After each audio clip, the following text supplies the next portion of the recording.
Hello friends जय जगन्नाथ सांग मैंने सुभद्रा योजना को नहीं एवं गाइडलाइन सब बाहरी सारी तो सुभद्रा योजना को आम आज जाना केउठी अप्लाई करवा केमिति अप्लाई करवा यार प्रोसेस टी कौन और क्यों मैंने यार लाभ उठाई पारे। तो आज आम सही विषय में कथा हाँ। तो भिडटी लास्ट जाए देखूँ। तो प्रथम आम योग्यता विषय में कथा हाँ। तो सुभद्रा योजना आवेदन करने इच्छुक थिबा महिला माने ओडिशार एक बासिंदा होइथिबा दरकार।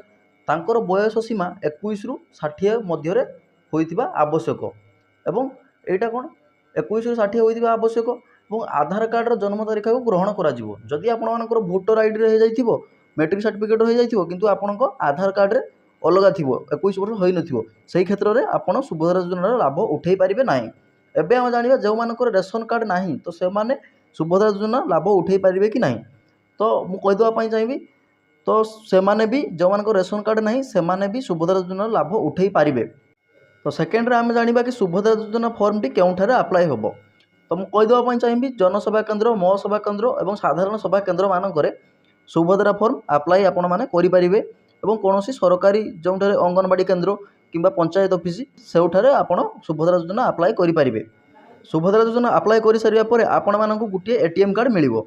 सेही एटीएम कार्ड रे आपण माने वर्ष को 2 थर पैसा उठेई पारिबे।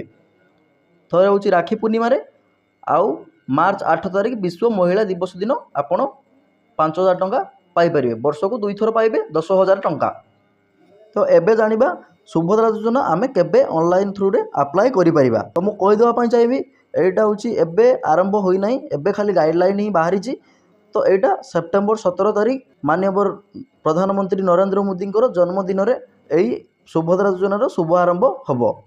बहुत लोक मैंने गोटे कन्फ्यूज अच्छा जे पैसाटा जोटा मिल सहीटा पुणी गवर्नमेंट को दवापाई पड़ो कि ना। यहाँ मुझे कहीदेवाई चाहिए यहाँ टोटाली आपण मानक गवर्नमेंट को दवापाई पड़ो ना यहाँ पूरा फ्री रे आपण मैंने पाइबे।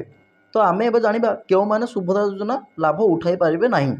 जो महिला मैंने गवर्नमेंट रु 1500 टंकार ऊर्ध्व पेंशन पाँच से माने सुभद्रा योजना लाभ उठाई पारे ना और जो मैंने स्कॉलरशिप पाँच से माने सुभद्रा योजना पाइबे ना।